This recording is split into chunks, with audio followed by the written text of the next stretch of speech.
Good afternoon, everyone. Welcome to our online launch of Space4Nature.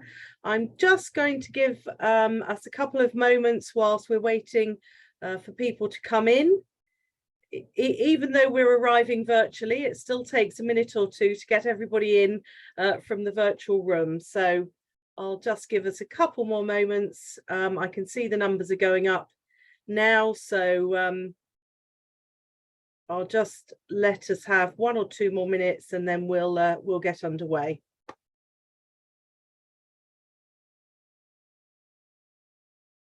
Okay, good, thank you. So I think we've got a number of people in already, so we'll make a start and then other people may join us over the next few minutes. So as I said, good afternoon, really big welcome to you all. Really delighted that you're able to join us for this online launch of Space4Nature. For those of you who don't know me, my name is Sarah Jane Chimbwandira and I'm the Chief Executive of Surrey Wildlife Trust. I'm absolutely delighted to be chairing this webinar today and look forward to introducing a really impressive lineup of speakers to talk about this very exciting and innovative project. Before we start, though, it falls to me to make sure that I conduct a little bit of housekeeping in terms of how the webinar will run.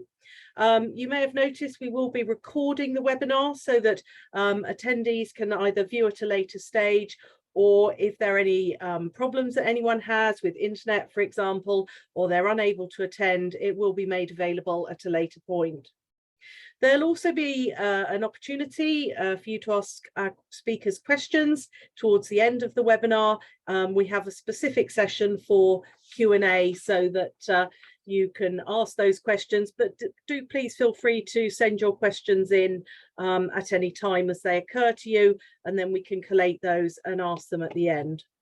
We'll make sure that we respond to as many questions as we can do during the time that we have allowed. If there are lots of questions that arise that we haven't been able to deal with, we'll endeavour to respond to those at a later stage and send those through to you. If you do want to ask a question of any of the speakers, please type your question into the question and answer facility, the Q&A facility, at any point during the presentations, and then I will read them out at the appropriate stage. Please don't use the chat facility to ask questions, as those won't be answered, but the chat is enabled between all panelists and participants, so please be aware that everyone can see the chat, but do take the opportunity to introduce yourselves to others on the webinar and increase your network. So now that I've done the housekeeping piece, I'm really delighted to move on with today's event. As many of you will know, Surrey Wildlife Trust, Buglife, the University of Surrey and Painshill Park Trust have successfully bid for £1.25 million worth of funding from the People's Postcode Lottery Dream Fund to manage a major project to restore nature and connect fragmented habitats in Surrey and potentially much more widely. Over the next 3 years, we will be doing this through combining the power of technology, research and citizen science to plan and monitor nature's recovery. A project on this scale has the potential to arrest the decline in key species, from dormice and hedgehogs to pollinating insects. Alongside this, it will benefit people from all walks of life, not least by making landscapes healthier, richer in biodiversity and more resilient to droughts and floods. With wildlife under more pressure from human activity and climate change than ever before, this task could not be more urgent. Today is an opportunity for you to find out more from each of the partner organisations, to ask questions and contribute your views and thoughts on how Space4Nature could evolve and how you might wish to participate in the future. So without further delay, I have great pleasure in introducing our first speaker today, Andrew Jameson, the project manager of the Space4Nature project at Surrey Wildlife Trust. Thank you, Sarah Jane, and hello everyone. Yes, I'm the project manager for Space4Nature, and I have to say, having been at Surrey Wildlife Trust for many years and working across a range of projects in Surrey, this is really one of the most exciting things that I've been a part of. And as Sarah Jane said, it's very much a partnership project between the University Centre for Environment and Sustainability, Buglife, the Invertebrate Conservation Trust, the Painshill Park Trust and Surrey Wildlife Trust. And we're delighted to have secured that funding from the People's Postcode Lottery Dream Fund for 3 years. And I just want to start really by setting the scene and giving an overview of what the project's all about and indeed why it's actually needed in the first place. So could I have the next slide, please?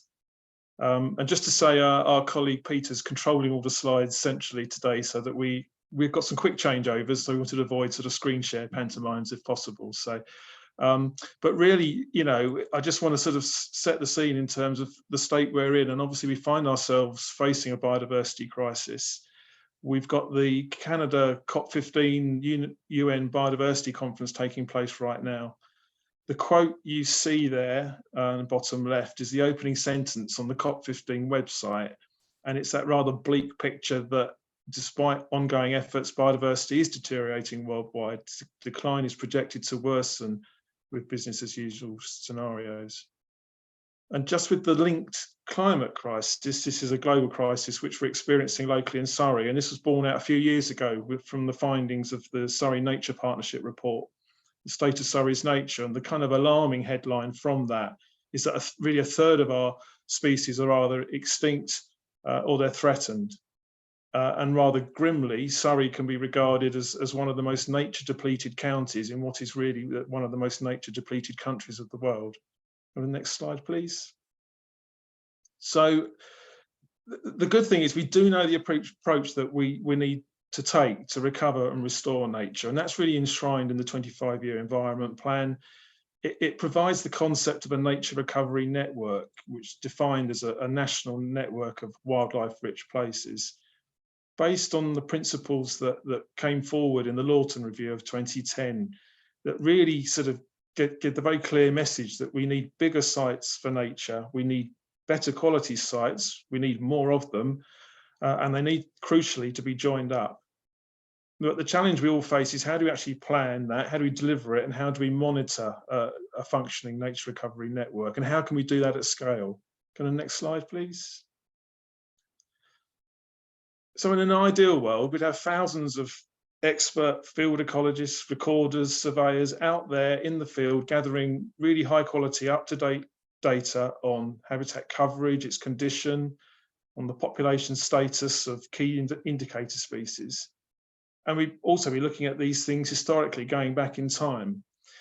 But realistically, we don't have the people resource or the time resource to do that at the scale that we would need to do, given that we really are in crisis mode. So we need a different approach. Next slide, please. And that's where technology comes in, and it's where Space4Nature comes in. At the heart of Space4Nature is the use of very high resolution Earth observation satellite images to evaluate the type, condition and connectedness of habitats across Surrey. And Anna from the university will be speaking about that in some more detail shortly. But essentially, the satellite data is going to be combined with AI software and information that's gathered in field surveys. The goal is to produce real-time detailed habitat maps on the county-wide level. And alongside this, there'll be some paleo-ecological research which will inform how we set targets for nature recovery in Surrey, and we'll be hearing more from Ben Sigri about that shortly. Next slide, please. The key aspect of the project is the sites that we're going to use within Surrey. We're using a small number of test sites to develop the technology, with initial priorities around grassland areas and heathland habitats. And these sites are going to be the focus for ground truthing with input from citizen science volunteers. And we're recruiting volunteers now to help us with this from next year onwards. But the specific sites, some specific sites also be used as a focus for some work on pollinator habitat restoration and creation over the next 3 years. And Louis from Buglife will be speaking about that shortly. Next slide, please. People are going to be really essential, and it's a hugely significant part of Space4Nature, really through volunteer involvement, carrying out those ground truthing surveys. And we're going to have related activities as well for schools, which will be delivered through Surrey Wildlife Trust schools programme, but also at Painshill Park. And we'll be using the profile of the project to engage with landowners, community groups, recording groups, and really trying to generate the input from those expert, enthusiastic naturalists out there. Next slide, please. So just to sum up, really, Space for Nature it is a very multifaceted project, and it's built on partnership and collaboration with science and people at the heart of it. But ultimately, of course, it's about recovering nature in Surrey, and we're looking to address the decline of species diversity, but also to address the reduction in abundance of once commonplace species, and we'll be using innovation and people power towards that overarching goal. So that's all from me for now. So I'll hand back to Sarah Jane at that point. Thank you. Fabulous. Thanks very much, Andrew. Really good to have that sort of overview of the project and, you know, and just the sheer breadth that we're going to be accomplishing over the next 3 years. So I'd now like to invite our next two speakers, please. Dr. Anna Andres, who's a research fellow, and Professor Richard Murphy, who's the director, both from the Centre for Environment and Sustainability at the University of Surrey. So Anna and Richard, if you'd like to make yourselves visible, and over to you. Thank you. Thank you so much for the introduction. Here at the Centre for Environment and Sustainability, alongside with Professor Richard Murphy and Stephen Morse, we will be using Earth observation satellite data of different spatial resolutions, including very high resolutions of less than ½ meter, to support two key aspects for nature recovery. So we will look at habitat classification and habitat assessment and suitability. Next slide, please. Next one. Sorry, this was the first one. In our previous research, we shown that very high resolution satellite data and ecologist knowledge can be combined to assess the quality of different types of habitats and to understand the connectivity degree of key species habitat here in Surrey County. Next slide, please. In Surrey, you know, in Space4Nature project, we will be combining even more data and information. We will be using very high resolution satellite images, citizen science survey data, expert and ecologist landowners knowledge as well, all coupled with machine learning and artificial intelligence techniques to classify the habitat at the finest scale, approximately less than ½ meter. Together with our, still on that slide, please. Together with our Space4Nature partners, all this data will help us assess in fine detail all types of habitats here in Surrey County by using vegetation and water indices. So this will help Space4Nature deliver focused habitat restoration, connect fragmented habitats, and support healthier habitats and thriving biodiversity. Next slide, please. So here we have some of the vegetation indices calculated at 10-meter resolution satellite imagery. On the left-hand side, we can see one of our study sites, Cobham Common, where we can see the normalized difference moisture index, showing the plant water content. So where you can see the yellow and the bright red show actually the plant water stress over this summer. Normalized difference vegetation indices, NDVI, is assessing the vegetation health, where we can see values from -1 to 1, representing the state of the vegetation, how healthy is the vegetation. Both these indices, plus many others, can help us to understand, for instance, the grassland management over time, and not only. On the right-hand side, we can observe how Pirbright Ranges ecological site experienced a fire over this summer, where around 6 kilometers square of heathland habitat was unfortunately destroyed. Well, this type of data and even finer resolution we can access and we can use to help us understand where habitat creation and restoration become a priority. Next slide, and the last one. So we have now begun Space4Nature work with satellites in Earth observation on Painshill Park, Querby Hangers, and Cobham Common, the initial 3 sites. Having a diverse habitats such as grassland, woodlands, and heathlands, and not etc., and many others. So we will work closely with ecologists, citizen scientists in spring 2023, where this valuable information will be used for calibration and verification of the artificial intelligence approaches. So we are planning to, of course, expand this work throughout 2023. Thank you so much for your listen. Thanks very much, Anna. That's great. We'll be moving on now to our next speaker, which is Louis Harrington Edmonds, who is the Space4Nature Conservation Officer from Buglife. So, Louis, over to you. Hiya, thanks for giving me some of your time today. I'm Louis, I'm a Conservation Officer with Buglife, and today I'm going to be talking to you about Space4Nature and beelines. Can I get the next slide?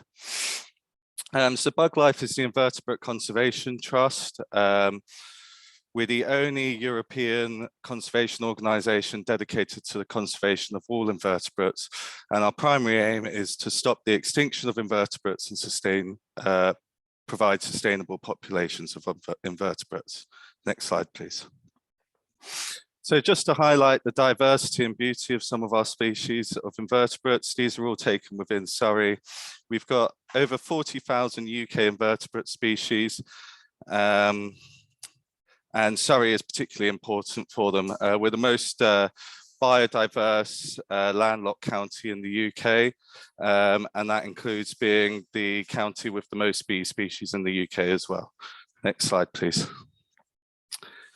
So we've all heard that they've been declining, as talked about with some of my previous presenters, and the primary driver of this to date has been the loss of habitat and the subsequent fragmentation of habitats.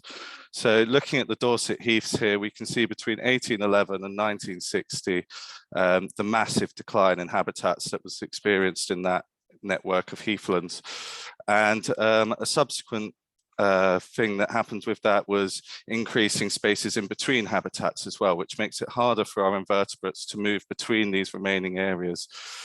And the drivers of that are the usual suspects. So we're talking about urban expansion, increased intensification of agriculture, and the planting of monocultures for timber production. Can I get the next slide, please? So we need to address this, and we need to reconnect our habitats. And this is beelines. This is Buglife's solution to the problem. It's the world's largest and most joined up habitat connectivity project. It's formed of 3-kilometre wide continuous lines that we envision being filled with wildflower-rich habitat. It's been mapped to link the best existing areas of wildlife areas, and we plan to link them by extending existing sites or creating stepping stones between them through the enhancement, restoration, or creation of new habitats. By providing this targeted and coordinated approach, we believe that we can deliver UK-wide habitat connectivity with 5 times less delivery on the ground and conservation resources. Next slide, please. And if we look at Surrey, you can really see that it does a really good job of joining the county up on a local scale as well, reaching almost every local authority boundary. Next slide, please. And when overlaid with Surrey Wildlife Trust sites, you can see the sort of habitats we're talking about. So we've got the Thames Basin heaths and some of the other heathlands in the west and north of the county. And then as you go more central and east within the county, we're talking about the Surrey Hills AONB. So still heathlands, but also really important chalk grassland. Next slide, please. So how does Space4Nature fit into this? So anyone who works in conservation will be able to tell you when you go to some of these sites that you're expecting to show up as a heathland, for example, on the left, that can either be a really nice habitat mosaic with heathers, acid grasslands, and areas of scrub and woodland, providing loads of different niches for our invertebrates. Or it can be like we see on the bottom left there, where it's been completely overgrown by invasive scrub species. And looking at the central image, it's the same story for our chalk grasslands. And that scrubbing over that we see in the top center image, it reduces the temperature on the ground for our invertebrates that's important for their activity, while also outshading many of the rare plant species that provide food and forage for them. Lastly, if we look to the right side at this meadow restoration project, this is a really nice, diverse, established meadow, but there are many intermediate stages in the restoration process, and it could be at any one depending on the management going on. And you wouldn't know which stage that restoration project is currently at without sending someone to look and assess it. Next slide, please. So using Space4Nature, we can change this situation. We can have habitat assessments in real time, not only telling us the type of habitat, but also the current condition it's at.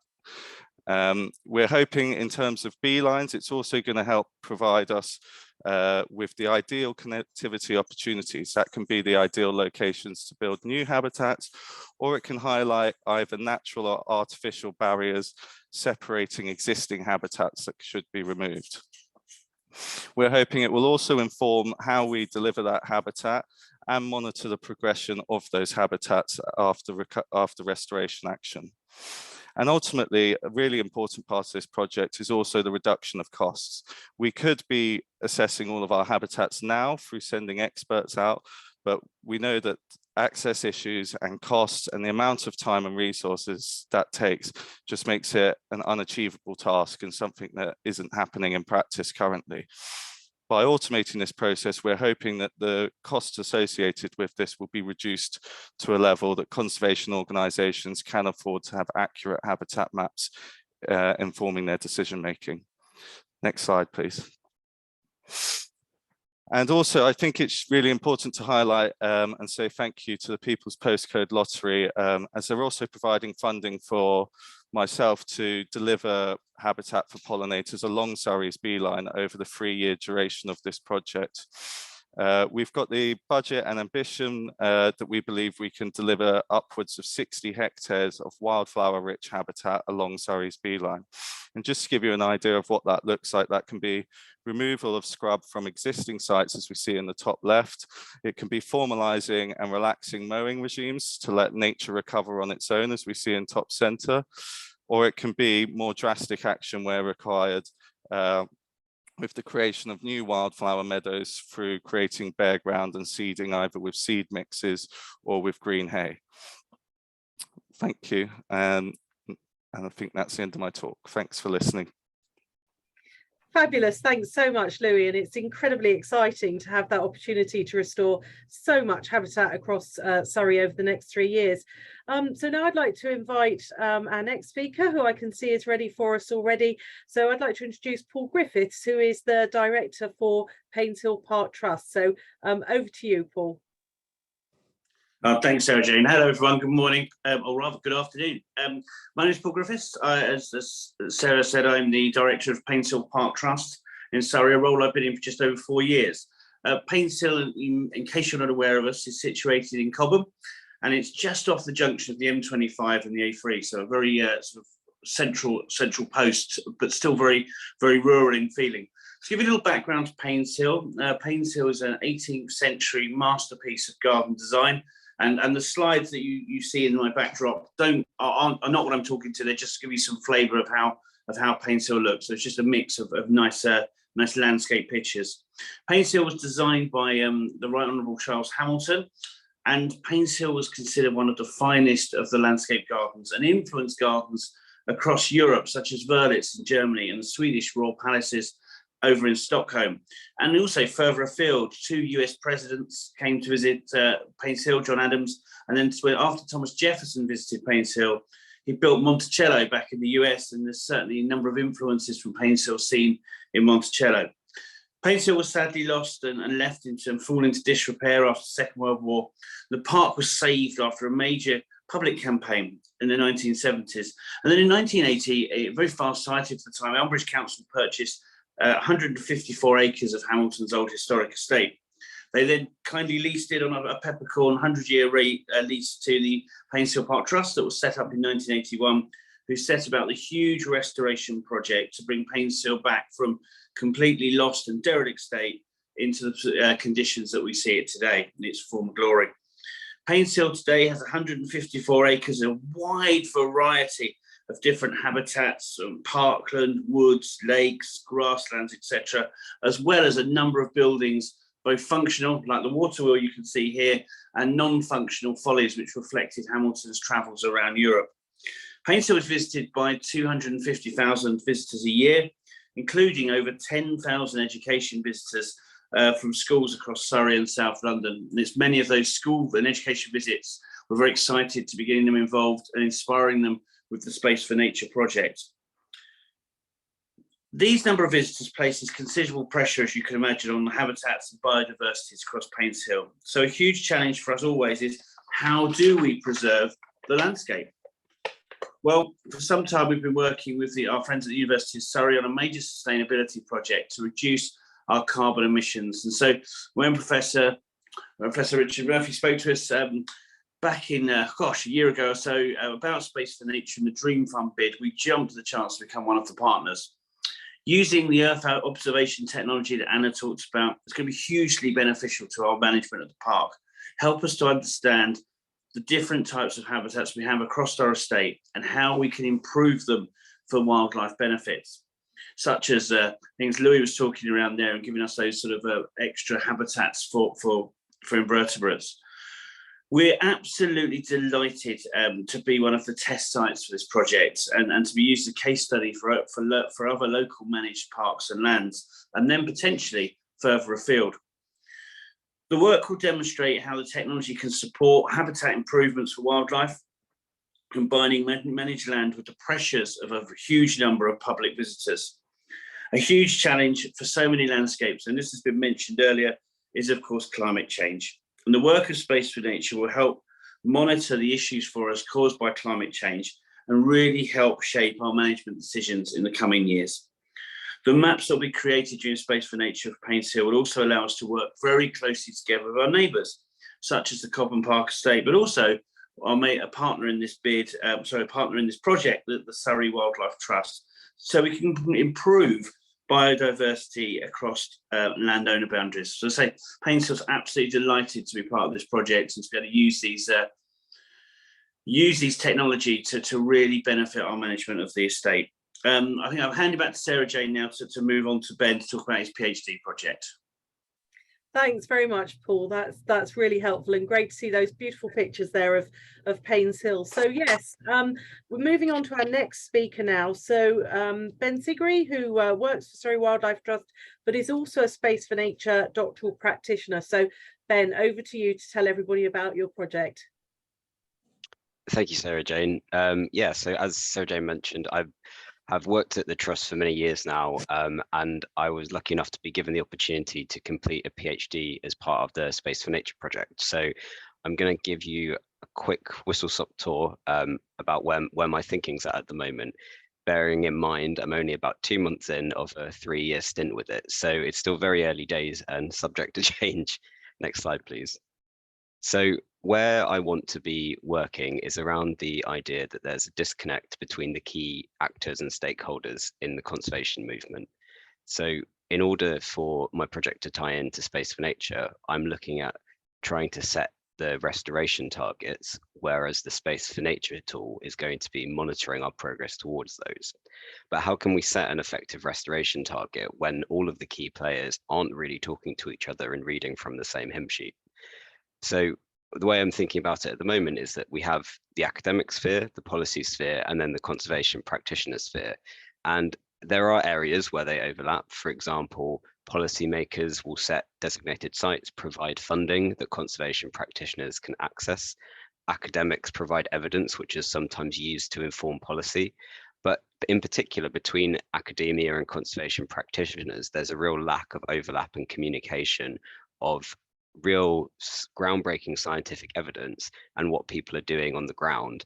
And as a wildlife trust, we want our conservation practice to be informed by the best possible scientific evidence.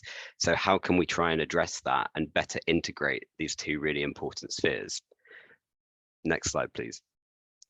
there's probably a lot of answers to that question, but the answer that I'm going to be trying to give is how paleoecology might be used to answer that question. Paleoecology is basically the study of past ecosystems. So paleo as in paleontology, paleoarchaeology, studies of dinosaurs and things like that, essentially meaning ancient, and then ecology being ecology. So although obviously we have paleo or ancient in the title, paleoecology can be used from anywhere prior to about 1850 or even more recently than that. It's any time at which we don't have a kind of modern measured or observed record of something, and we need to look to another source to find that information, whether that be fossilized material, it might be sediments and the chemical composition of that, or it might be other things as well. So for a long time now, paleoecology has been used to give us a better understanding of what ecosystems were like in the past. And it's been good in what it's achieved so far, and they've been very important in forming restoration targets, for example, under the EU Water Framework Directive. But what it quite hasn't done is translated all of that really useful information and research into a language that is shared with the conservation practitioners. So when we read paleoecological work, we're in academic journals that are often behind a paywall. They'll be talking about things like diatoms and transfer functions and oxygen isotopes, and that doesn't mean a lot to the person on the ground. Where work is starting to head is about taking this research and applying it to the language and the jargon that we're used to in the conservation sphere. So for example, ecosystem services. And the diagram on the slide here is about the informative timescale for those 4 categories of ecosystem service. So we have our supporting, regulating, cultural, provisioning, which I'm sure people are familiar with. And what the diagram is showing is that actually many of these services or processes act on decadal, centennial, perhaps even longer scales of time. So really, how can we measure their value or their reference state for our landscape at the moment if we're only looking at a very short-term picture? So that's really where paleoecology can come into the picture and give us that long-term perspective, which is then allowing us to integrate the past and the present into the future, which will be our restoration target setting. Now, the next slide, please. So going back to those 3 spheres, if we look at the conservation practitioner sphere, like I've been saying, we need to talk in the same language. So I think Space4Nature as a project is really well positioned to try and deliver this, because we have a partnership of people who are conservation practitioners, people who are academics, and people in various different sectors as well. So here are some examples of the way that we could use paleoecology to address contextual modern conservation questions. So for example, we could look at what SSSIs are classed as favorable, unfavorable, recovering, and we can look at what those targets are and why perhaps they might not be as good as they could be. There's been some research done on Ramsar designations in different wetlands around the world, and they found that the Ramsar sites, for example, were designated in the 80s, and the restoration targets for those sites are based on what they were like in the 80s. But as has been demonstrated by paleoecological work, we know that actually their state in the 80s was already quite degraded. So perhaps the targets that they're set under the Ramsar legislation isn't the most appropriate one. We could use paleo as well to look at ecosystem services that I've mentioned, natural capital, things like biodiversity net gain. Biodiversity net gain, for example, I'm sure many of you know, has a temporal context to it, 30-year target setting. And again, in order to best do that, perhaps we need to have a better understanding of the long-term dynamics in an ecosystem, especially moving forward into a time where we're going to be having very rapidly changing dynamics in our environment. So being able to look into the past, understand thresholds of concern, early warning indicators that ecosystems have exhibited to past stressors can be really crucial for helping us understand those 30-year trajectories.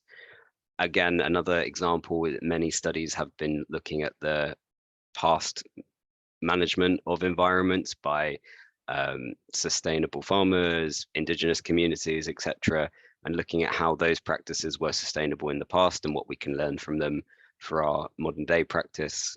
A lot of the time for conservation practitioners, those kind of methods are handed down anecdotally, but actually they do have that scientific backing to them. So all this comes down to is that key point that we all need to talk in the same language. So I'm hoping my PhD can start to address that question and provide one pathway in which we can all talk a little bit better and make the right decisions for nature.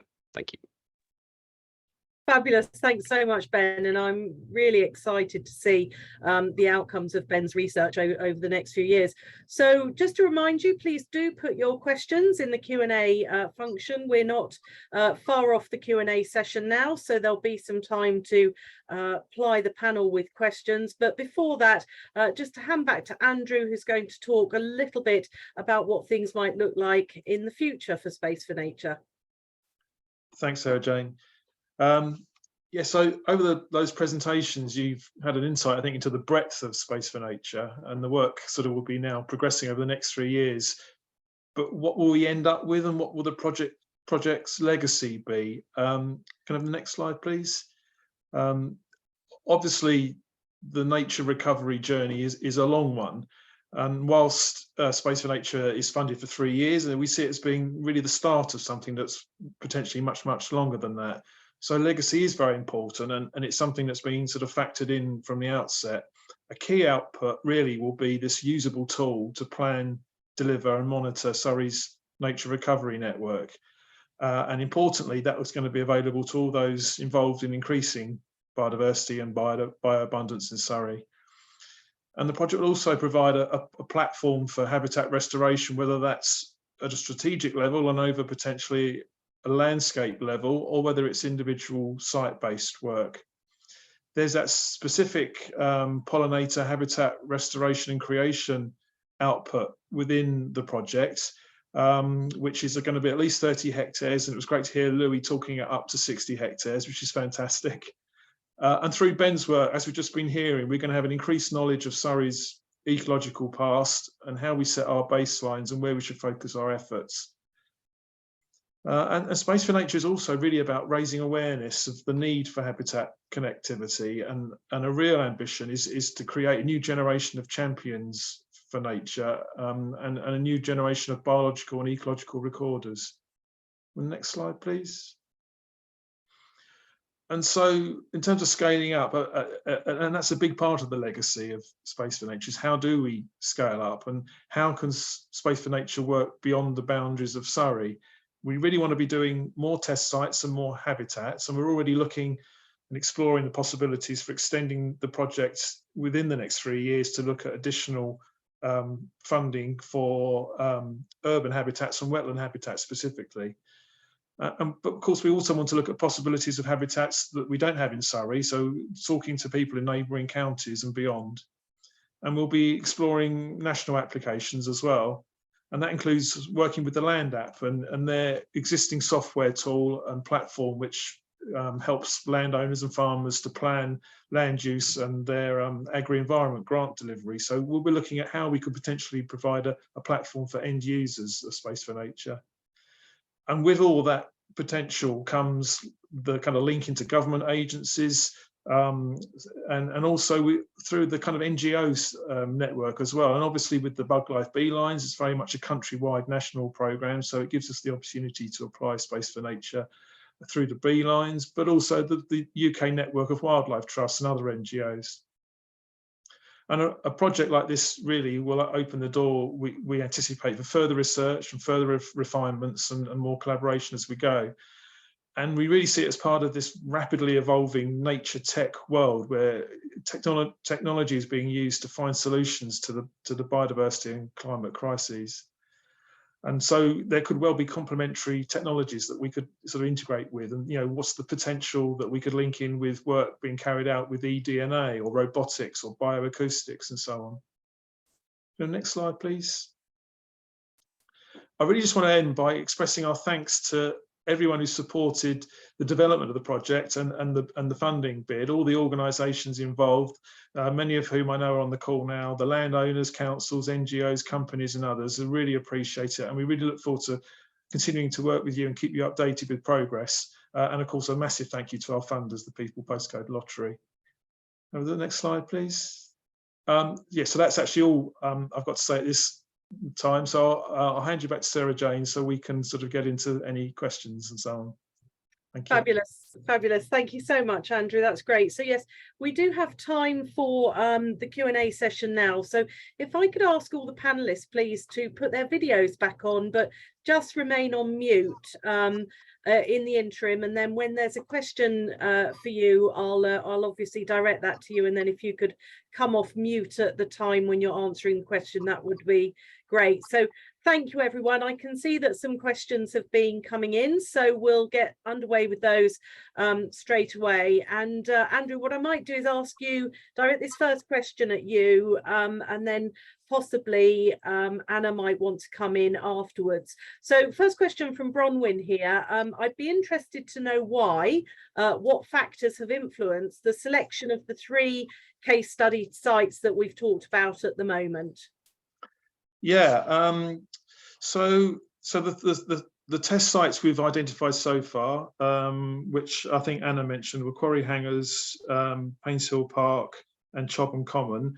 In terms of the sort of Dream Fund funding, we're sort of committed to doing at least 6 sites, and we, as I said, we want to do more than that. But this initial 3 that we're looking at, we wanted to focus on kind of early successional habitats, species-rich grasslands and lowland heath in particular, sort of feeling that there's quite a lot of work that already exists with woodland ecosystems. And then in terms of the sites, Quarry Hangers really came forward as quite a good candidate. It's quite a small, compact site. It's owned by the Wildlife Trust, so we have sort of full control from that point of view. And we're involved in the management of it. It includes chalk grassland in sort of various stages, well, various sort of states of condition, really. And it also includes some areas of improved grassland. So you've got quite a lot of scope within quite a small area, and it's got other sort of scrub habitat in that mosaic as well. So that came forward as really it's also got quite a lot of existing data that we can look at and some recent sort of monitoring and survey work. We really wanted to make Painshill Park a test site because being such a close partner of ours, and with all of the different habitats that Paul described there, it's sort of in a formal stroke semi-formal context, but then if you look at the edges of the estate, some really good examples of habitat, lots of scope there. And also really interestingly, it's got that interaction with a heavy footfall of visiting public. And what's the dynamic between the impact of those sort of visitor numbers with semi-natural habitats? In terms of Chobham Common, obviously it's a big heathland site. It has representatives of all the different sort of heathland communities, different sort of, it's got humid heath, dry heath, mire habitats, etc., as well as some woodland. So it offers a great palette from which to work. It's a national nature reserve, so it has that role as a kind of a site for the outdoor laboratory sort of thing. So that's how we've sort of arrived at those initial sites. But we are looking at more sites and sort of to sort of create that breadth. So I hope that answers that. Thanks, Andrew. That's great. Anna, from your perspective, are there any particular things that you will be looking for in terms of sites that we may select in the future? Yes, of course. Thank you. So first of all, I think it's very important that if we can collaborate with the landowners, where they can provide information about how the land, particularly the grassland, has been managed over the years. And then this information will help us when we look through the satellite images, and we can see some of the trends which can later, with that type of information and with satellite data, and I said with machine learning, we can train other areas based on what the landowners of certain places will provide for us. So so this collaboration with the landowners as well as with the ecologists are as very important as well as the citizen science part as well. Yeah. Fabulous, thank you.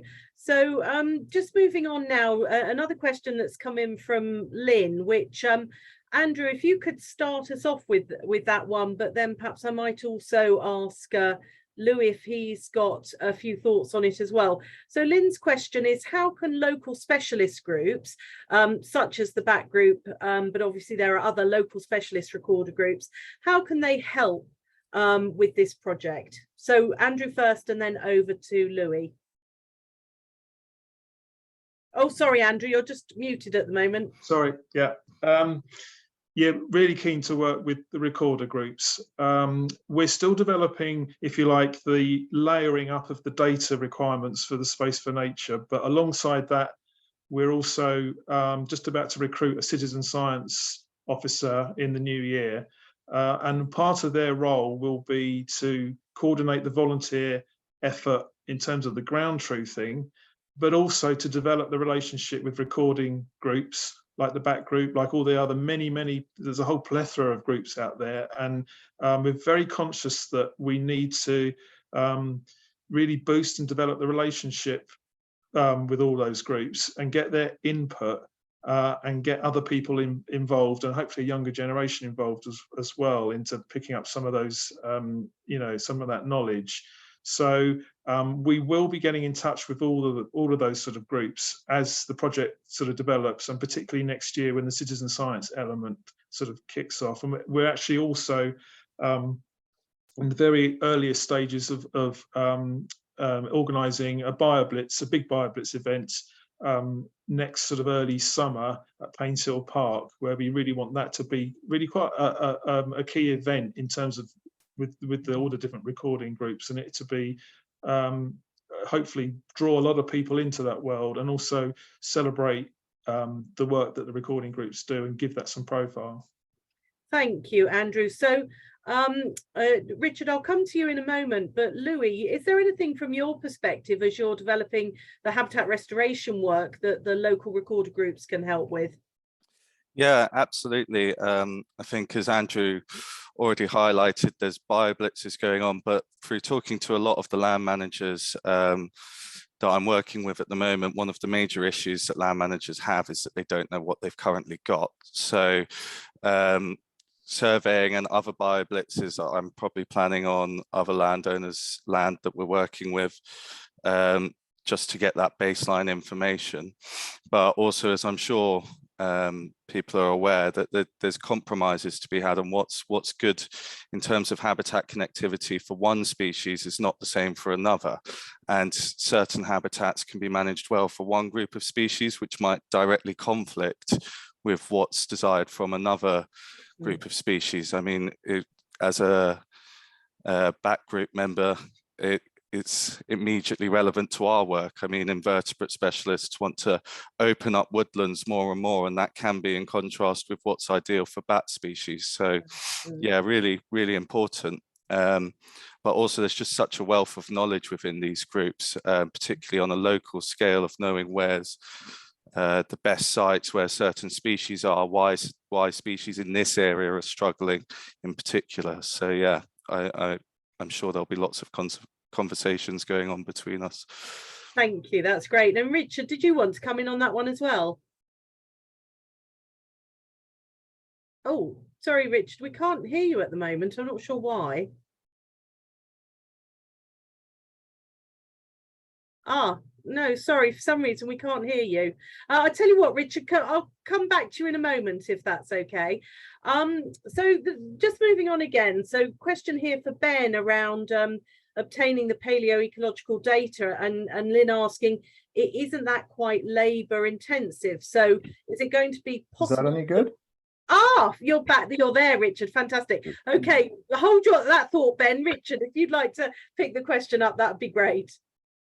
Did that work? Can you hear me? Yes, we can hear you. Yeah. Yeah, I just wanted very quickly, the question from Lynn was about local specialist groups. Because the Earth observation can look pretty much anywhere, if the specialist groups know of locations or sites that they think have particular interest, I think it'd be great if it could let Andrew know and things like that, and then we'd want to take that definitely into account, and with Anna I'm sure we can actually have a quick look at some of those sorts of flags that might be put up. Brilliant, thank you, Richard. That's great. So Ben, just moving on to the question about paleoecological data and whether it's going to be possible to get the right level of information that you need in order to be able to inform the restoration targets. Yes, you're very right on that it is labour intensive data to collect. So because of that, the initial plan is to have quite a targeted approach. So for example, I'm at the moment most likely going to be focusing on heathlands originally, and be able to do slightly more in-depth targeted work on perhaps Chobham Common, which is one of the test sites for the project, as you heard. And it's also quite convenient because the University of Reading have already done some paleoecological work on those sites in that area. So it may be that we can use material that they've already collected, and then collect some supplementary material ourselves. So yes, it is very labour intensive, but we're hoping that by taking a targeted approach in the first place, we can refine the methodology and then perhaps do a wider scoping piece in the sort of subsequent years of the PhD. Brilliant, thank you, Ben. I've had another question come into me here from a slightly different route. So this is for Paul about Painshill Park. So Paul, what are your thoughts about how a historic formal landscape garden like Painshill Park can contribute to local biodiversity? Well, thank you. That's a good question. Well, in recent years, we've been leaving some of our meadows for far longer before we do the hay crop to allow wild flowers to come through. We've been doing that for 2 or 3 years now with great success. So what we're really looking forward to is working with the team and our partners to look at other areas of the estate where we can do more in that area and potentially even change the type of plants that we're growing, or the changing maybe the type of grass to bring different things in, encourages more wildflowers through. Potentially we'll be leaving the hay crop even longer later into the summer, which is one of the options to look at. And what that's done is create these wonderful wildflower meadows throughout the park. And really, they would have been there in the 18th century. We know that. We know it wasn't being cropped all the time. Some of it was being farmed and being grazed, but obviously that's a much slower process than coming through and chopping it up for hay. So we're really delighted with the progress we're making with the wildflower meadows. And so what we're going to see this year and subsequent years is far more of that. But for us as well, being quite well visited, it's an opportunity to use this technology to observe where the damage is happening from both visitor impacts on the estate, but also the horrors of climate change, which of course is affecting everyone. So yeah, from a landscape, a very managed landscape, there are quite wild bits that we'll be able to really utilise this project to increase the diversity throughout it. Brilliant, thank you, Paul. So we've got about 5 minutes left. I'll try and squeeze in as many questions as possible. So the next one is around budget, actually. So for Louis, but Andrew, I might also bring you in afterwards as well. So this is a question from Rob Fairbanks, just asking, is there a budget for habitat restoration and creation, which of course there is, but whether or not there's an opportunity to match that budget with other funds that are already being sort of deployed across the county, such as, for example, the Farming in Protected Landscapes Fund, which the AONB is currently managing. So Louis, did you want to answer that question about budget for restoration first, and then Andrew perhaps come in afterwards? Yeah, absolutely. So we've got £100,000 for habitat creation and restoration over the 3-year lifetime of the project currently, and that's been provided by the People's Postcode Lottery in its entirety, which we're very thankful for. We have a target of delivering about a hectare for every £2,000. That varies from site to site and what restoration project it is. It will cost more on a heathland restoration, but potentially less where we're working with landowners that have large landscaping teams and their own equipment. In terms of accessing other funds, of course, we are highlighting that to landowners already, and there is potential to support them in the application process. There's obviously really strong synergies when delivering work for pollinators with basically all the other funding streams out there available at the moment.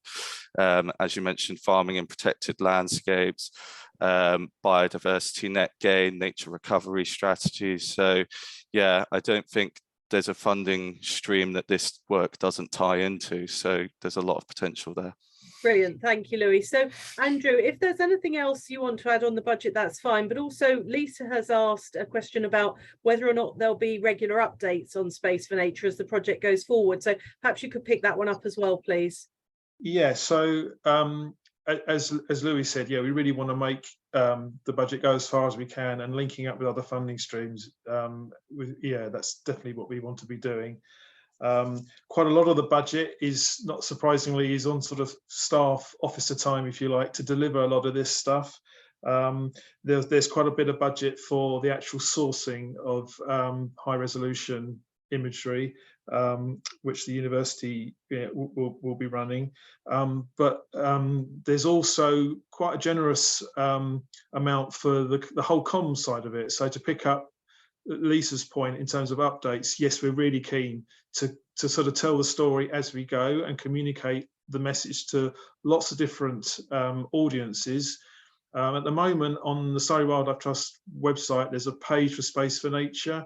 There's some blogs that are up there already. We've got an animation that we're planning at the moment, which will be hopefully reaching a lot of different types of audience, and particularly be useful for those involved in the schools programme. And we'll also be doing sort of video updates as well to give people an update in terms of what's going on. So yes, you will be hearing from us basically. Brilliant, thank you, Andrew. So Anna, I'd like to ask you very briefly, there's a question here from Dan about what the time frame is for the first batch of satellite derived data to be generated. So could you just give us a view on that, please? Yes, thank you. Yes, of course, there is the time frame in terms of purchase, in terms of buying the data, satellite data, or the time frames of the project and how.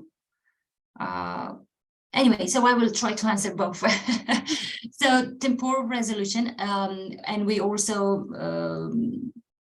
refer to the revisit time of the satellite data plays a very important role in this project, because we will buy satellite data from the previous season, or we will look into the historical data as well. So the temporal resolution plays a key role in this.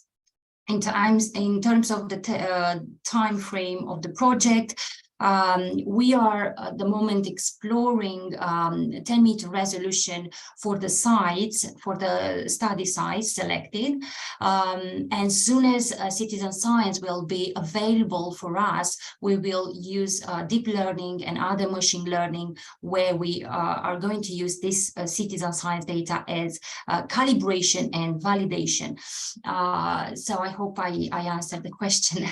That's brilliant, thank you. I'm really sorry, everyone. We are hard up against 1 o'clock, so I'm afraid I'm going to have to bring those questions to a close now. But please don't worry, we'll capture all of the questions and any others, and we'll find a way of communicating to you any answers to those as we will very much be keeping in touch with you all as this project develops over the next 3 years. And please do, get in touch with us and get engaged with the project, because there'll be lots of opportunity for people to get involved. So it just falls to me to say thank you so much to all of our speakers, because that was a whistle-stop tour through a really exciting and quite broad-ranging project. But thank you so much to all of you for your talks, and thank you to those of you that have been able to attend today, and we look forward to seeing you at other events in the future. Thank you very much.